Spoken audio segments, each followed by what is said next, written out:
वजीर इत्तलात निसार खोड़ू को इत्तला होनी चाहिए कि उनकी वजारत सिर्फ डाक खाना नहीं, रेंजर्स के खिलाफ इश्तिहारात छापने में महकमा इत्तलात और सिंध पुलिस दोनों बराबर के जिम्मेदार हैं। इंक्वायरी रिपोर्ट में अहम इंकिशाफात।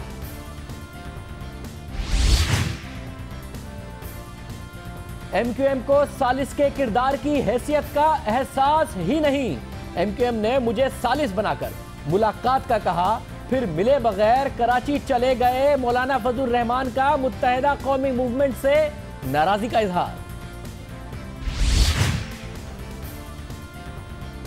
सबसे बड़ा शहर कराची खतरे के दिहाने पर है। किसी भी कुदरती आफत की सूरत में तबाही का तसव्वुर करना मुहाल है।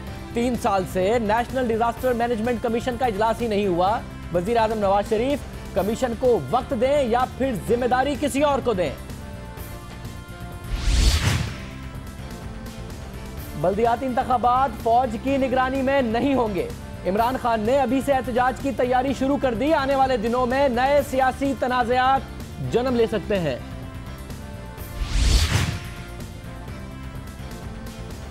कराची यूनिवर्सिटी में इस्लामी जमीयत तलबा के कारकुनों का तालिबात के साथ क्रिकेट खेलने वाले तालिब इल्मों पर तशद्दुद। जिस तरह अयान अली को बुलाने पर 2 तालिब इल्म घर भेज दिए गए थे, क्या जामे कराची इन तशद्दुद करने वाले लड़कों का दाखिला भी मंसूख करेगी। और खैबर पख्तूनख्वा की हुकूमत अब इमरान खान के ही नहीं, रिहाम खान के सामने भी जवाबदेह होगी। नोटिफिकेशन जारी हो गया।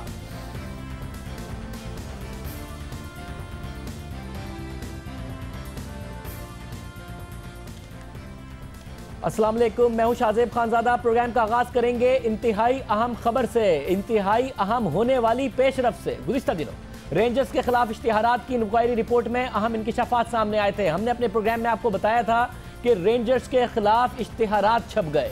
डीएसपी की जानिब से जिस एफआईआर का इश्तिहार भेजा गया उसमें रेंजर्स का नाम ही नहीं था। 6 ऐसे इश्तिहारात थे जो अखबारात में छप गए, और जबकि डीएसपी जो 2 इश्तिहार थे वो ऐसे इश्तिहार थे जिनकी बुनियादी एफआईआर में रेंजर्स का नाम ही नहीं था, लेकिन वो छप गई। ये सब बातें आई हैं उस जीआईटी में, उस रिपोर्ट में, जो कि हुकूमत की तरफ से बनाई गई थी इस बात की तहकीकात करने के लिए कि रेंजर्स के खिलाफ अखबारात में इश्तिहारात भला कैसे छप गए हैं। क्या ये कोई साजिश है? क्या ये किसी की तरफ से गफलत है? क्या ये सिर्फ पुलिस की जिम्मेदारी है या फिर इसमें हुकूमती इदारों की भी जिम्मेदारी है? पुलिस कवानीन के मुताबिक इस किस्म के इश्तिहारात छपने के लिए नहीं भेजे जाते। रेंजर्स मुखालिफ इश्तिहारात में गैर जिम्मेदारी का मुजाहरा किया गया। रवा माह 6 अक्टूबर को मुख्तलिफ अखबारात में सिंध पुलिस के डीएसपी फखरुल इस्लाम उस्मानी की जानिब से इश्तिहारात छापे गए, जिसमें सिंध रेंजर्स पर इल्ज़ाम लगाया गया था कि उसके अफराद नामालूम रेंजर्स 6 लोगों को अगवा करके ले गए हैं जिनका अब तक कुछ पता नहीं चला। इश्तिहार एसएसपी इन्वेस्टिगेशन वेस्ट के कवरिंग लेटर के साथ वजारत इत्तलात को इरसाल किए गए थे। वजारत इत्तलात से निसार खोड़ू से पूछा गया था तो उनका कहना था कि वजारत इत्तलात पोस्ट ऑफिस का काम करता है और इश्तिहारात में तरमीम नहीं की जा सकती। अगर एक जिम्मेदार इदारे की तरफ से कवरिंग लेटर के साथ इश्तिहारात भेजे गए थे, डीएसपी की तरफ से कवरिंग लेटर लगा, एसएसपी की तरफ से कवरिंग लेटर लगा, तो फिर वजारत इत्तलात की सिर्फ ये जिम्मेदारी थी कि वो उसमें पोस्ट ऑफिस का काम करती और भेज दिए गए और इश्तिहारात छप गए। मगर जो जीआईटी आई है वो ये नहीं कहती। वो ये कहती है कि इन इश्तिहारात में जहां उन पुलिस अफसरान की ना अहली थी, वहीं सिंध के इंफॉर्मेशन डिपार्टमेंट की भी ना अहली थी, क्योंकि उनका काम महज पोस्ट ऑफिस का नहीं है। उनका काम है कि इसकी बाकायदा तौर पर स्क्रूटनी करें कि इश्तिहार का कंटेंट क्या है, उसको अच्छी तरीके से देखें और स्क्रूटनी करने के बाद उसे आगे भेजा जाए। इस इशू पर जो इंकिशाफात हुए हैं, जो जीआईटी थी उसकी रिपोर्ट अब मंजर आम पर आई है और हम आपको उसके मंदरजात बता रहे हैं कि लापरता अफराद से मुताल्लिक इश्तिहारात में सिर्फ इनसे मुताल्लिक ही तफसीलात होती हैं। कानून नाफिज करने वाले इदारों से मुताल्लिक इश्तिहारात छपने से कबल मुकम्मल तहकीकात की जानी चाहिए थी, ये रिपोर्ट कहती है। रिपोर्ट में मजीद कहा गया है कि एसएसपी इन्वेस्टिगेशन की जानिब से दिए जाने वाले बयान से कमेटी मुतमईन नहीं है। पुलिस रिपोर्ट में बगैर तहकीकात के इश्तिहारात भेजे जाने पर एसपी और डीएसपी दोनों को कसूरवार किया है, जबकि यह भी कहा गया है कि इंफॉर्मेशन डिपार्टमेंट अपनी जिम्मेदारी निभाने में बुरी तरह नाकाम हुआ है। रिपोर्ट में सिफारिश की गई है कि एसपी लतीफ सिद्दीकी और डीएसपी के खिलाफ कार्रवाई की जाए। पुलिस रिपोर्ट के मुताबिक इंफॉर्मेशन डिपार्टमेंट से भी इश्तिहारात के कवायद से मुताल्लिक मालूमात हासिल की गई और 6 इश्तिहारात में से 2 में रेंजर्स के खिलाफ मुकदमा दर्ज ही नहीं थे, यानी कि 6 इश्तिहारात रेंजर्स के खिलाफ छप गए, जिनमें से 2 जो FIR हैं उसमें रेंजर्स का जिक्र ही नहीं था। एक मुकदमा थाना मोमिनाबाद जबकि दूसरा थाना औरंगी टाउन में दर्ज हुआ था। इस केस से मुतालिक मजीद तफसीलात हम जियो न्यूज़ की नुमाइंदे सनोविया चौधरी से मालूम करते हैं और उसके बाद हमारे साथ निसार खुड़ो साहब मौजूद होंगे, वजीर इत्तलात सिंध, उनसे पूछेंगे। उन्होंने कहा था कि पोस्ट ऑफिस का काम करता है, रिपोर्ट कहती है ऐसा नहीं है, रूल्स कहते हैं कि पूरी तरीके से स्क्रूटनी करनी चाहिए, पूरी तरीके से देखभाल के इश्तिहारात वजारत इत्तलात को भेजने चाहिए, तो उनसे पूछेंगे। सनोविया, बहुत शुक्रिया हमें ज्वाइन करने के लिए। सबसे पहले हमें ये बताइएगा कि किसकी नाअहली थी जो ये इश्तिहारात छप गए, प्रिसाइजली ये रिपोर्ट कहां पर जिम्मेदारी डालती है जो JIT रिपोर्ट है? जी हाँ, ये रेंजर्स मुखालिफ इश्तिहारात की तहकीकात के लिए जो वज़ीर आला सिंध ने 4 रुकनी कमेटी बनाई थी, 15 दिन की तहकीकात के बाद अब ये रिपोर्ट जो है वो वज़ीर आला सिंध को भेज दी गई है। और जो तहकीकात हुई है उसमें ये बात बताई गई है कि न सिर्फ इसमें DSP फ़खरुल इस्लाम और SP लतीफ़ सिद्दीकी की नाअहली सामने आई है, बल्कि हुकूमत सिंध का जो इंफॉर्मेशन डिपार्टमेंट है उनकी नाअहली भी बहुत वाज़ेह तौर पर इस रिपोर्ट में बताई गई है। ये बताया जा रहा है कि हुकूमत सिंध के महकमा इंफॉर्मेशन का एक गज़ट नोटिफिकेशन होता है, उस नोटिफिकेशन में ये पॉलिसी बिल्कुल वाज़ेह जो तौर पर दर्ज की गई थी कि सिक्योरिटी फोर्सेस और कानून नाफिज करने वाले इदारों से मुतालिक जो है वो किसी भी तरह का कोई इश्तिहार बगैर किसी तहकीकात के नहीं छापा जाएगा। लेकिन महकमा इंफॉर्मेशन की जानिब से ये इश्तिहार इसी तरह बगैर किसी तहकीकात के छाप दिया गया और उनकी नाअहली जो है वो इस रिपोर्ट में वाज़ेह तौर पर बताई गई है कि महकमा इंफॉर्मेशन को चाहिए था कि पहले तहकीकात और उसके बाद ये इश्तिहारात छापे जाते। बहुत शुक्रिया सनोविया, हमें बता रही थी कि इस रिपोर्ट में ये कहा गया है और ये रिपोर्ट जो हमारे सामने है इसमें बाकायदा तौर पर जो रूल्स हैं वो मेंशन किए गए हैं, जिसमें लिखा हुआ है कि इवैल्यूएशन और स्क्रूटनी करेगा इंफॉर्मेशन डिपार्टमेंट, जो भी चीज पब्लिकेशन होगी। निसार खुड़ो साहब वज़ीर इत्तलात सिंध हमारे साथ मौजूद है। निसार खुड़ो साहब, बहुत शुक्रिया हमें शो में ज्वाइन करने के लिए। आपने मीडिया से गुफ्तगू करते हुए कहा था कि हम महज पोस्ट ऑफिस का काम करते हैं, लेकिन हमारे प्रोग्राम में ये भी कहा था कि तहकीकात होगी और अगर कोई जिम्मेदारी हुई तो उसके खिलाफ कार्रवाई भी होगी। ये JIT ये कहती है कि इवैल्यूएट करना, स्क्रूटनाइज करना ये जिम्मेदारी है इंफॉर्मेशन डिपार्टमेंट की, महज पोस्ट ऑफिस का काम नहीं है इंफॉर्मेशन डिपार्टमेंट का, जो कि आपका डिपार्टमेंट है। बात सुनिए कि आपने सारा मलबा उठा के खामखा डालने की कोशिश कर रहे हो या इंफॉर्मेशन डिपार्टमेंट पे पालने की कोशिश कर रहे हो। असल हकीकत ये है कि 17 या 16 सितंबर को एक DSP साहब ने 6 लोगों के लिए एक आइडेंटिकल इबारत लिख के और रेंजर्स ऑफिसर्स का नाम लिख के उन्होंने कहा कि जी इस तरह के इश्तिहारात छपा दें। फिर 21 सितंबर को SSP साहब ने अलग से कवरिंग लेटर भेजा जिसमें दो इश्तिहारात में रेंजर्स की जिक्र है और 4 इश्तिहारात में रेंजर्स का जिक्र नहीं था। अब ये खुद बाकायदा एक कंट्राडिक्शन है कि SSP साहब ने अलग ऐसे क्यों लिखा और DSP साहब ने अलग ऐसे पहले क्यों लिखा। DSP साहब ने सबके लिए रेंजर्स ऑफिसर्स का नाम जिक्र कर दिया और फिर कवरिंग लेटर जो SSP का आया वो थोड़ा सा मुख्तलिफ था। अब ये अगर ये सेंसिटिव इशू है, अगर ये सेंसिटिव इशू है तो फिर तो मैं समझता हूं कि ये होम डिपार्टमेंट भी रिस्पॉन्सिबिलिटी अपनी मान ले कि ये ऐसे सेंसिटिव इश्यूज पर क्या ये रूटिंग होम सेक्रेटरी के थ्रू नहीं होती या हाई ऑफिसर्स ऑफ पुलिस के थ्रू नहीं होती और ऐसे ही भेज दिए जाते हैं।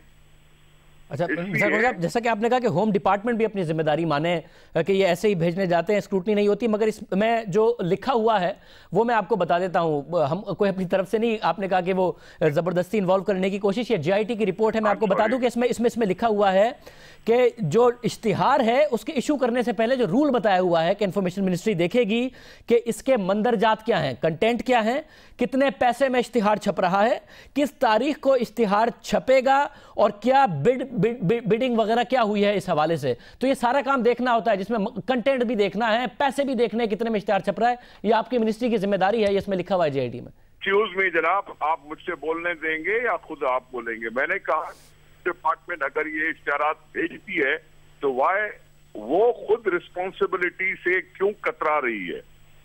अगर ये भी था तो क्यों इस तरह से भेज रहा था? उसने बहाना तो बना लिया कि कोर्ट के ऑर्डर से इसलिए हमने भेज दिया, लेकिन कोर्ट के ऑर्डर हो और रेंजर्स का नाम इस्तेमाल हुआ हो तो फिर यकीनी तौर पर डीएसपी और एसएसपी साहब यकीनन इस चीज को देखते कि हम किसके लिए भेज रहे हैं। सेंसिटिव इशू है तो फिर यकीनी तौर पर डिपार्टमेंट जो भेजती है, प्राइम रिस्पॉन्सिबिलिटी उस डिपार्टमेंट की होती है। खोड़ साहब उसने डाली है इस रिपोर्ट में, प्राइम रिस्पॉन्सिबिलिटी डिपार्टमेंट पर ही डाली गई है, डीएसपी और एसएसपी पर डाली गई है और सख्त कार्रवाई का कहा गया है, मगर आपको पोस्ट ऑफिस का दर्जा नहीं दिया गया। कहा गया है कि आपकी भी जिम्मेदारी थी कि आप इवेल्युएट करते, आप इसको बाकायदा तौर पर स्क्रूटनाइज करते, आपके डिपार्टमेंट की भी जिम्मेदारी थी।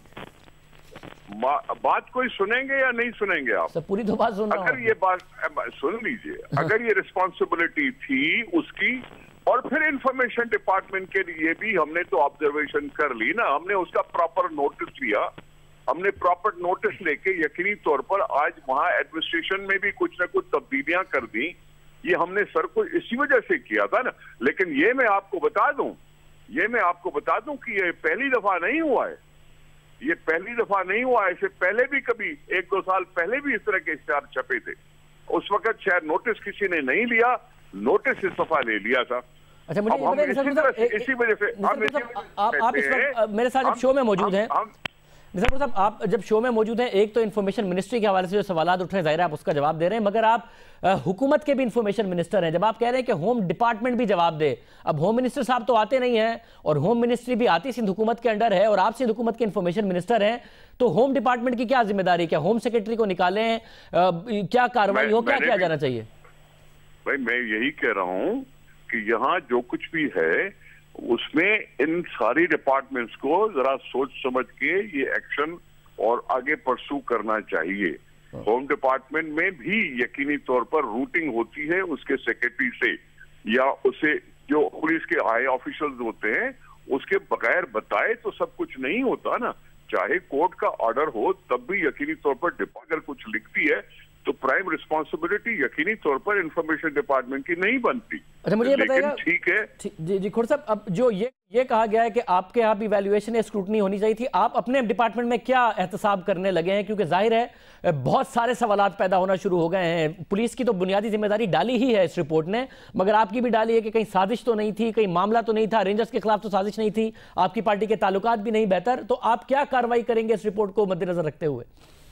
माफ कीजिएगा, हम कोई रेंजर्स के खिलाफ क्यों साजिश करेंगे? हम तो उनको अप्रिशिएट करते रहते हैं कि उन्होंने अपना काम किया है, अमन अमान कायम किया है। अब यकीनन लोगों को सिक्योरिटी का सेंस आया है, हम उनके खिलाफ साजिश क्यों करेंगे? सीधी सी हो सकता है ओवरसाइट किया हो और ओवरसाइट करके उसने भेज दिया है, लेकिन यहाँ जो भी है हमारे पास 3 तारीख को ये आया है जो नोटिस पहुंचा था, हमने उसको रूटीन में जिस तरह से भेजना है सो भेजा है। यकीनन उसको अगर ये कह दे तो हो सकता है, कह सकते हैं हम कि यकीनन हम उसको वापस कर देते, हम उसको री-वेरीफाई करते, हम उसके रिकन्फर्म करते। बहुत से बढ़ के बात आगे बढ़ के बस सिर्फ ये बात आती है ना, लेकिन प्राइम रिस्पॉन्सिबिलिटी इंफॉर्मेशन डिपार्टमेंट की नहीं बनती, वो होम डिपार्टमेंट की बनती है। बहुत शुक्रिया। निसार खोड़ो साहब हमारे साथ मौजूद थे, कह रहे थे मेरी डिपार्टमेंट की बनती है। होम डिपार्टमेंट के जो सियासी सरबराह हैं वो होम मिनिस्टर हैं, ताल्लुक उनका भी पाकिस्तान पीपल्स पार्टी से है, और निसार खोड़ो साहब कह रहे थे प्राइम रिस्पॉन्सिबिलिटी हमारी नहीं बनती।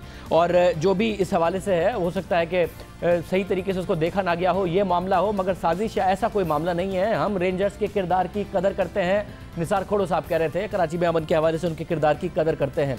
आगे बढ़ते हैं, बात आई है मुत्तहिदा कौमी मूवमेंट के हवाले से। मुत्तहिदा कौमी मूवमेंट क्या चाहती है, ये मसला बहुत दफ़ा उठाया जाता है। कहीं मरकज़ी हुकूमत के खिलाफ प्रोटेस्ट करते हुए वॉकआउट करते हैं, असेंबलियों से इस्तीफ़े देते हैं, फिर कहते हैं हमारे मामला तय पा गए हैं और असेंबलियों में हम वापस जाएंगे, मगर साथ साथ जब वज़ीर आज़म अमेरिका जाते हैं तो वहाँ पर वाइट हाउस के बाहर प्रोटेस्ट भी करते हैं, दरमियान में सालिस बनाते हैं मौलाना फजलुर रहमान को।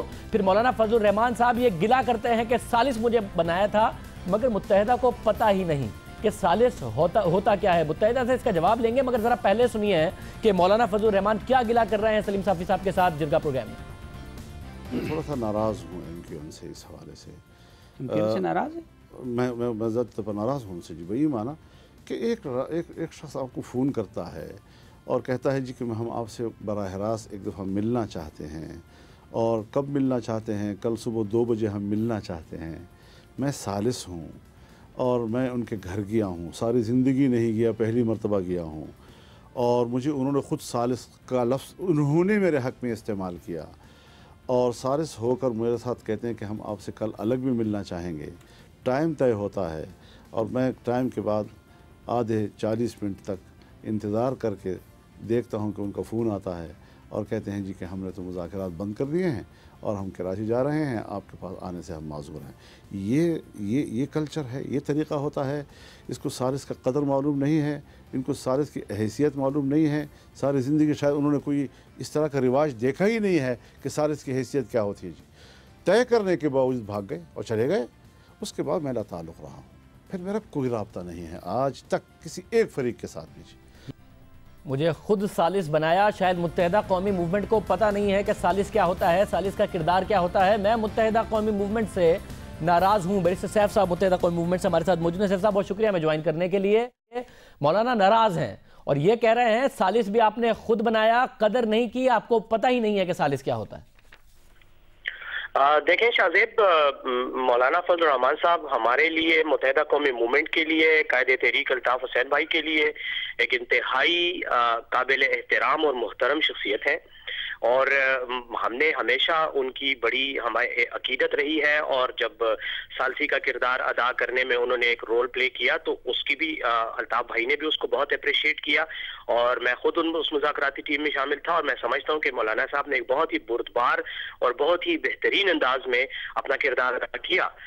यकीनी तौर पर अगर उनके हवाले से उनकी कोई शिकायत को पैदा हुई है और मुत्तहिदा कौमी मूवमेंट के किसी रवैये से उनको जो है वो नाराजगी हुई है तो वो उसकी यकीनन हम उस पर देख सकते हैं और मैं समझता हूँ कि हमारी तरफ से हमारी क़यादत जो है ज़रूर उनसे राब्ता करके जो भी गलत फहमी है या जो भी मिसअंडरस्टैंडिंग है उसको दूर करने की कोशिश करेगी।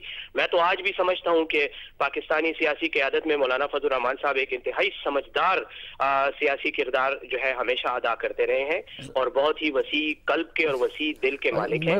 मुझे बताइएगा जो गलतफहमी है तो वो दूर हो जाएगी। ये अच्छी बात है कि आप कह रहे हैं जो अगर कोई गलतफहमी है तो वो दूर करेगी मुत्तहिदा कौमी मूवमेंट, मगर आप नहीं समझते कि लंदन और कराची से में जो फासले हैं और जो पॉलिसी की कंफ्यूजन है वही मौलाना को नाराज करने का बाइस बनी है। मौलाना से आप लोगों ने कमिट किया, फारूक सत्तार साहब ने कमिट किया आपसे कल 2 बजे मिलेंगे, अचानक लंदन से इजलास हुआ, सुबह 5 बजे आपने प्रेस कॉन्फ्रेंस की और मुज़ाकरात से वॉकआउट किया और वापस कराची आ गए, फिर दोबारा असेंबलियों में आ गए, फिर अमेरिका में व्हाइट हाउस में के बाहर प्रोटेस्ट भी कर रहे हैं, फिर एक कमेटी भी बनवा ली है, फिर रेंजर्स के खिलाफ बयानात भी दे रहे हैं। ये जो पूरी कंफ्यूजन है लंदन और कराची में, उसी की वजह से मौलाना नाराज हुए हैं जो एमक्यूएम की पॉलिसीज में बार बार नजर आ रही है।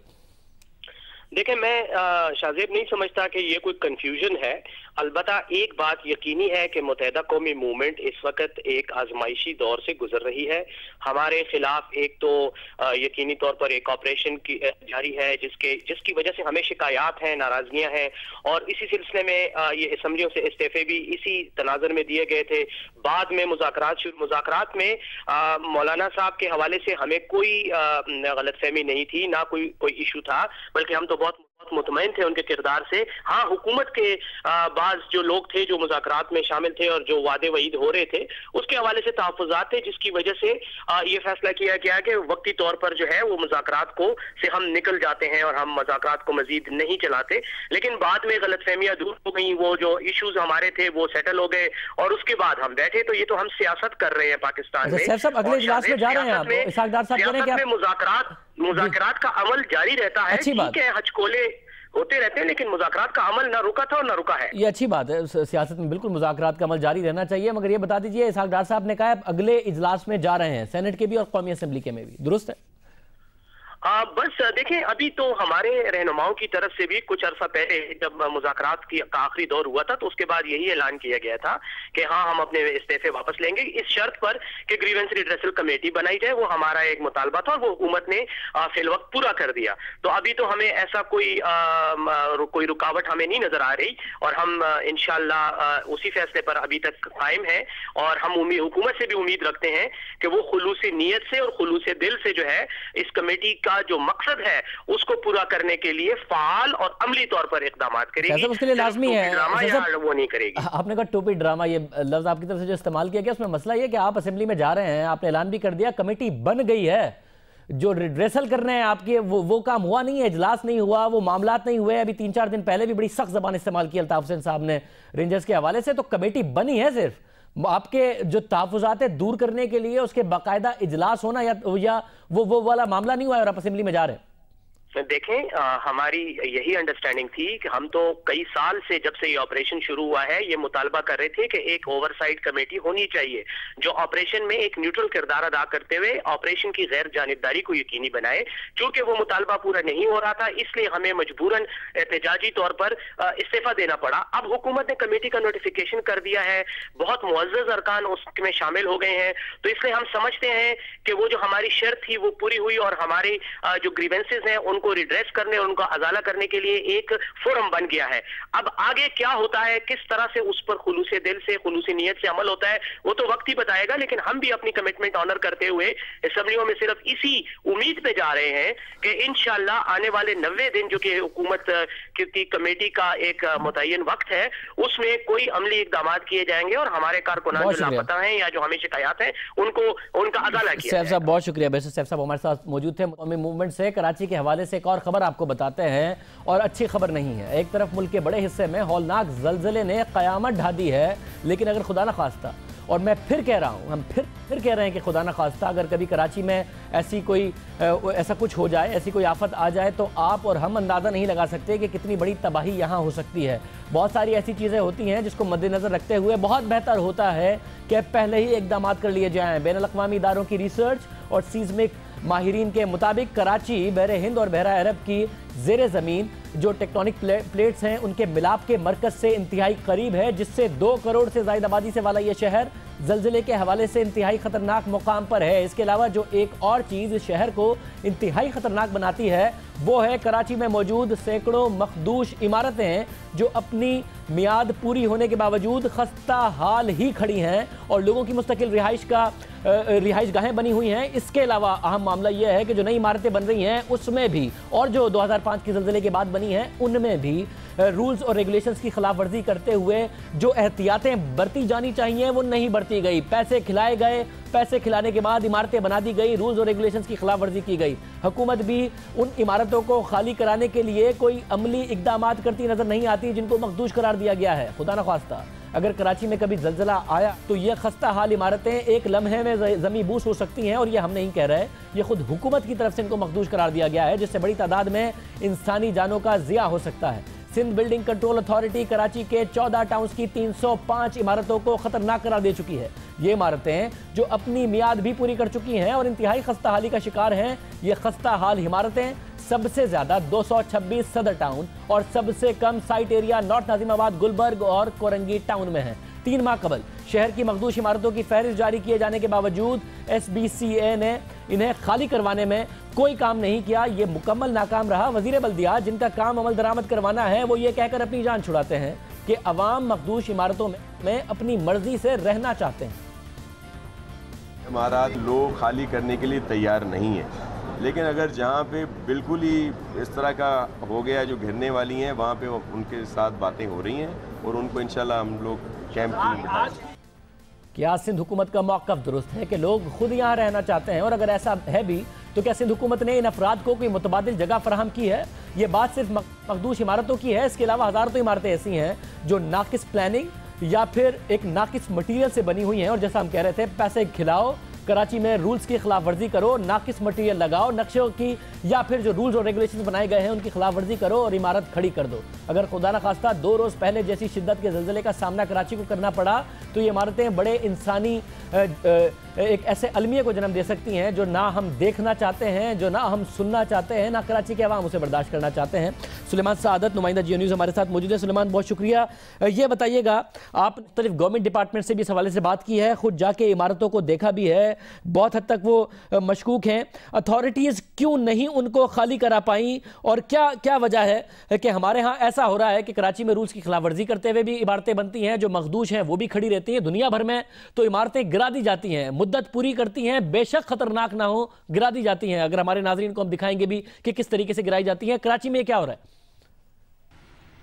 जी शाहजेब, बहुत शुक्रिया। सिल्क बिल्डिंग कंट्रोल अथॉरिटी ने 305 ऐसी इमारतें हैं जिन्हें मखदूश करार दिया है और उसमें कुछ बिल्डिंग्स ऐसी हैं जिन्हें हेरिटेज भी करार दिया गया है। और जो इमारतें ये 305 करार दी गई उसमें से बहुत सारी इमारतें ऐसी हैं जहां पर लोग इस वक्त भी रिहाइश पजीर हैं।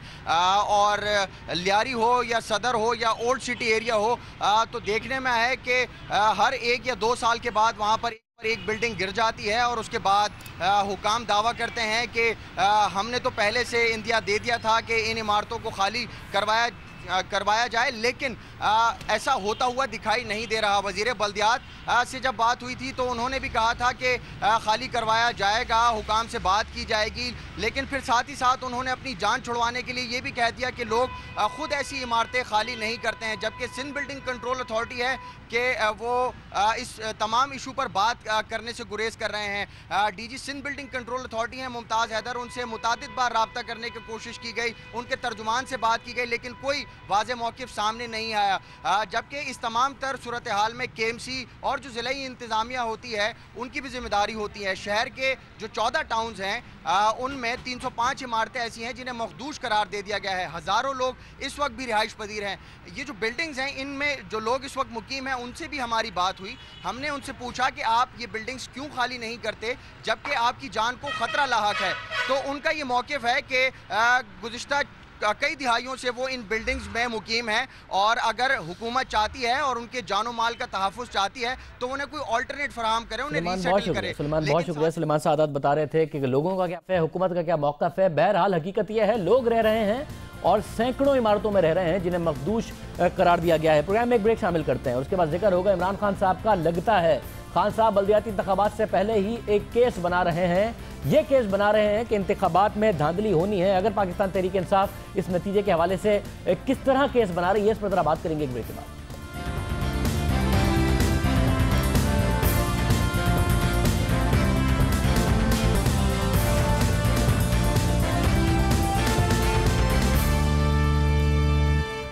प्रोग्राम में बात करते हैं खैबर पख्तूनख्वा हुकूमत की, जो अब सिर्फ पाकिस्तान तहरीक इंसाफ के चेयरमैन इमरान खान को ही जवाब दे नहीं रही, बल्कि खैबर पख्तूनख्वा हुकूमत ने खुसूसी मंसूबों में पेशरफ से मुताल्लिक इमरान खान और उनकी अहलिया रिहाम खान को आगाह करने के लिए कमेटी तश्कील दे दी है। और इस हवाले से सरकारी एलामिया भी जारी कर दिया गया है, जिसके मुताबिक, और ये एलामिया जो हमारे पास मौजूद है इसमें ये बाकायदा साइन एक एलामिया है जिसमें खैबर पख्तूनख्वा में खुसूसी मंसूबों पर इमरान खान और रिहाम खान को आगाह करने के लिए कमेटी के chairman chief economist Ayaz Khan मुकर्रर किए गए हैं। आपको याद दिलाते चलें कि इमरान खान साहब हमेशा खानदानी और मोरूसी सियासत की मुखालफत करते रहे हैं। पिछले कुछ दिनों से एक कंफ्यूजिंग मौक़िफ़ रहा है। कभी खान साहब ट्वीट करते हैं कि रिहाम खान बिल्कुल भी PTI के किसी जलसे में तकरीब में शिरकत नहीं करेंगी, फिर लाहौर के जलसे में वो आ जाती हैं। उसके अलावा भी इमरान खान साहब कभी कोई मौक़िफ़ इस हवाले से दे रहे होते हैं, कभी कोई मौक़िफ़ दे रहे होते हैं। और मोरूसी सियासत के हवाले से खान साहब का क्या मौक़िफ़ रहा है, ये ज़रा सुनिए। पाकिस्तान में इन्होंने जमहूरियत के नाम पे बादशाह कायम कर दी। मैं जनाब, अगर मैं जो जावेद हाशमी जो मर्जी मैं मुस्लिम लीग में जितना मर्जी नुमाया हूं, मकबूल हूं, लेकिन इक़्तिदार किसी शरीफ के बच्चे को जाएगा। वो उधर पीपल्स पार्टी अपने आप को जमहूरी पार्टी कहती है, वो जो मर्जी बेचारे कर लें, इत्तेज़ाज़ आसन जितना मर्जी काबिल आदमी हो, लेकिन उधर से उठ के बिलावल भुट्टो आएगा जिसको उर्दू भी नहीं बोलनी आती, इक़्तिदार उसे ही मिलना है। ये जमहूरियत नहीं है, ये बादशाहत है, ये मजाक है हम सब से। खान साहब बार बार ये कहते रहे, जबकि रवा साल ही इमरान खान ने एक इंटरव्यू में कहा था कि उनकी फैमिली हो या उनकी बीवी, उन्हें सियासत में कोई सहूलत नहीं दी जाएगी।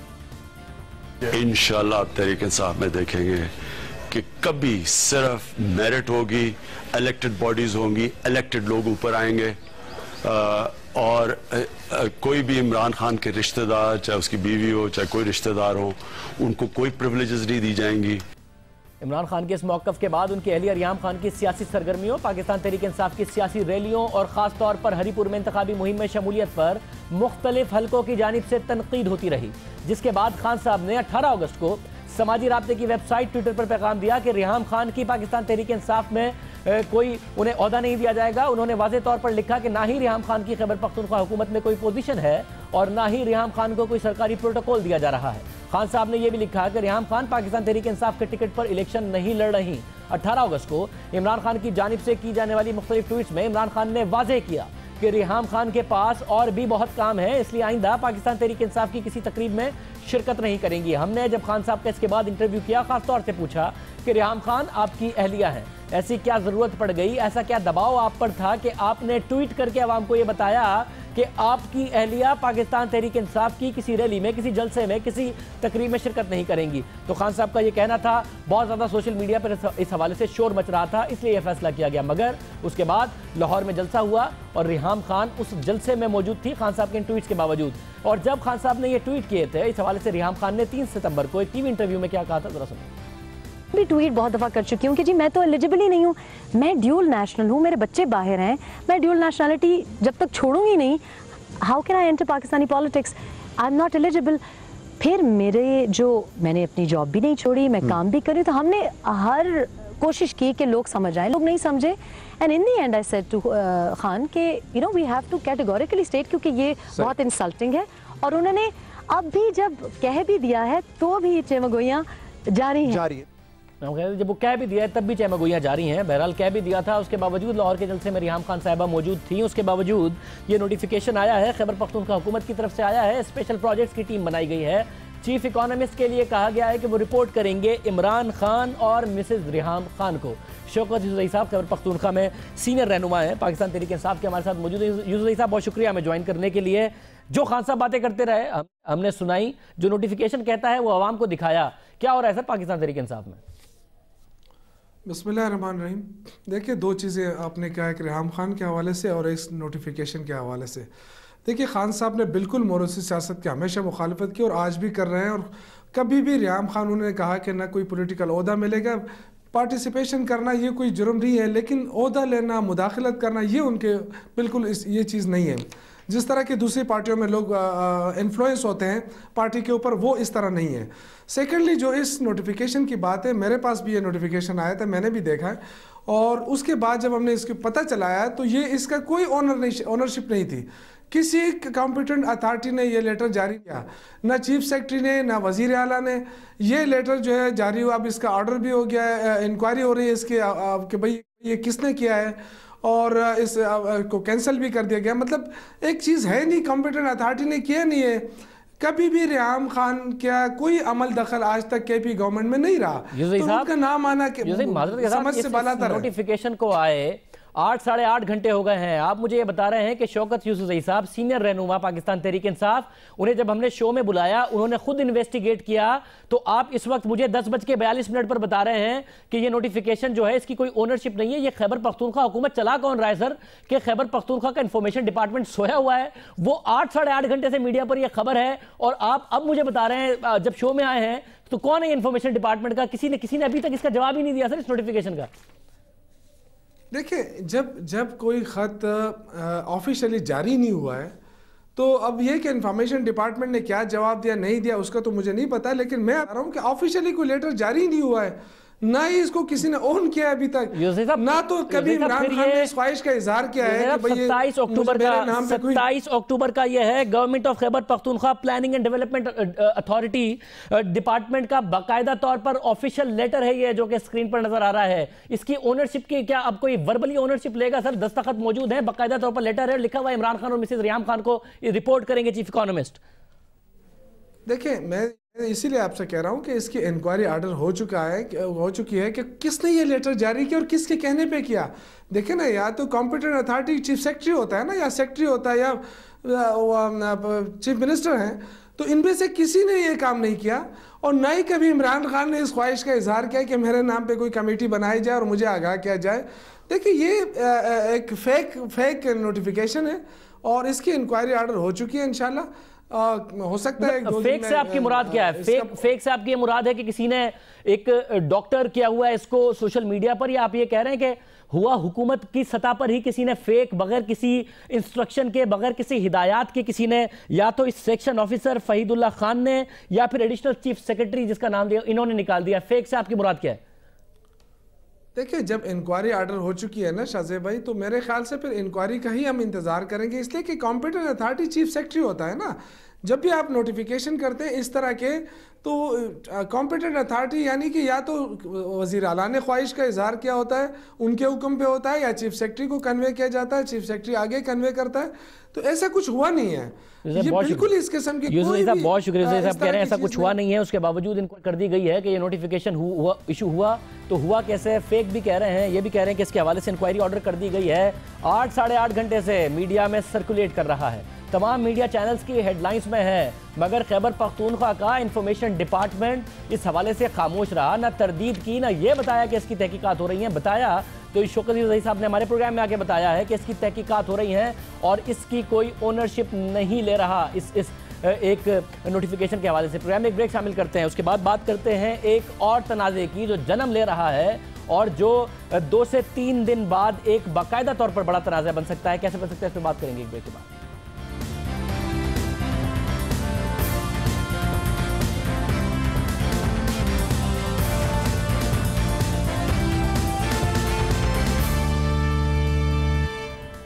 एक नया तनाज़ा जन्म ले रहा है। पंजाब में बल्दियाती इंतखाबात फौज और रेंजर्स की नहीं, पुलिस की निगरानी में हो रहे हैं और तहरीक इंसाफ पुलिस पर संगीन इल्जामात लगा रही है। साथ ही तहरीक इंसाफ इलेक्शन कमीशन को भी तनकीद का निशाना बना रही है।